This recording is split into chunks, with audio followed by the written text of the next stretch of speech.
Hello kids, today we are here with Social Studies of class 4. As we were in chapter number 8 and the name of the chapter is Water Bodies. In our last session, we have completed topics water bodies, lake and river. And I hope students you have read up to here. So today we have to begin with waterfall. Waterfall. What happens when a river flows from a height over an edge of hard rocks? A spectacular sight is created. Spectacular means amazing sight is created. As we are also having in Ranchi so many waterfalls like Hunru Fall, Dasam Fall, Juna Fall, etc. These fall of a river or any other body of water over a rocky edge is called a waterfall. So, what is waterfall? The fall of a river or any other body of water where over a rocky edge is called a waterfall. Some of the most popular tourist spots across the world are near waterfalls. Some of the most famous waterfalls are the Niagara Falls, the Victoria Falls, and the Angel Falls. Now come to next, ocean. Oceans are the largest and the deepest water bodies on earth. They have salty water. You already know that there are 5 oceans in the world. What are they? Pacific Ocean, Atlantic Ocean, Arctic Ocean, Indian Ocean and Southern Ocean. The Pacific Ocean is the largest and the deepest ocean.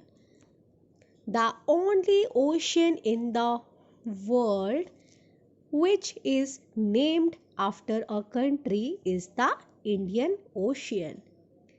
It lies to the south of India. Thousands of aquatic creatures such as different types of fish, octopus, whales, prawns, crabs, etc.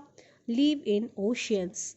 There are also many types of plants and seaweed that grow inside the ocean.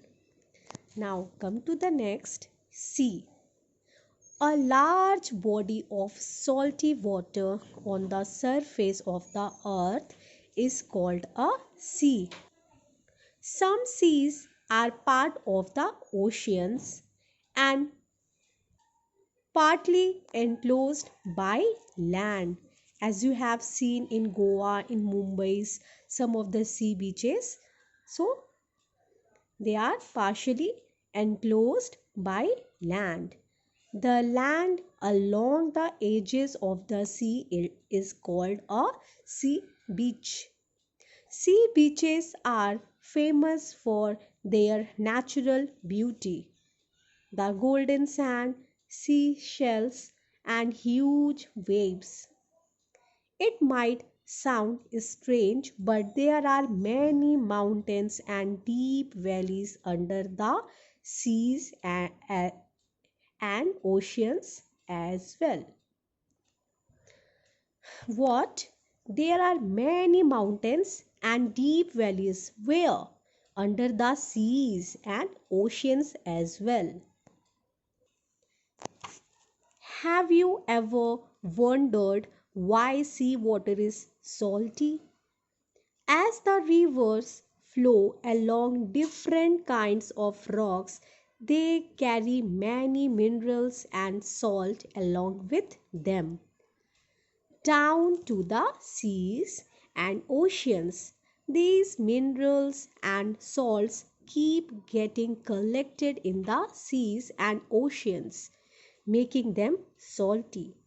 So, the salt that we use in our food is made from the salty water of the seas and oceans. The names of some important seas are Arabian Sea, Mediterranean Sea, and Caspian Sea.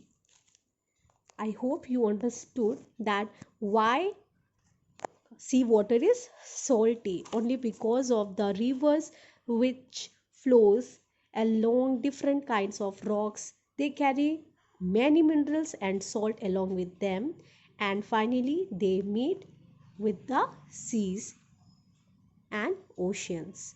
That is why the seawater is salty. Now come to the next, island. Here you can see the picture of island. This is a piece of a land which is surrounded by water on all the sides. Island. An island is a piece of land surrounded by water on all sides. Many islands have been formed after breaking off from the mainland or the continents. These pieces of land seem to be floating over the sea, but they extend all the way down to the seabed. It means that many islands, as you have seen that so many islands are there, but how those islands are formed? They are formed after the breaking from the mainland or the continents. These pieces of land seem to be floating over the sea.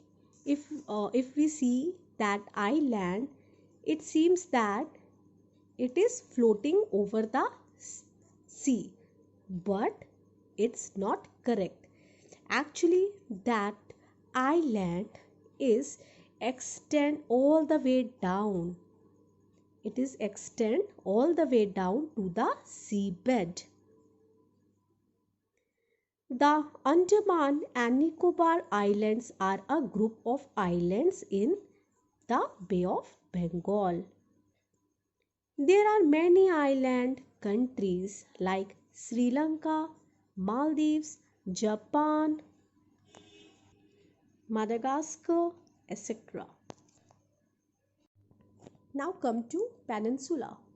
The word peninsula comes from the Latin word pane, meaning almost, and insula, meaning island. That means almost like an island. What is peninsula now? A piece of land surrounded by water on three sides is called peninsula. The southern part of India is a peninsula. It is surrounded by the Arabian Sea in the west, the Bay of Bengal in the east, and Indian Ocean in the south. Our southern part is surrounded by Arabian Sea in the west side and by the Bay of Bengal in the east side and by the Indian Ocean in the south side. So it's a peninsula. I hope you all understood up to here. Now what's your homework? You have to draw this web chart sequence wise in your copy. Thank you. Have a good day.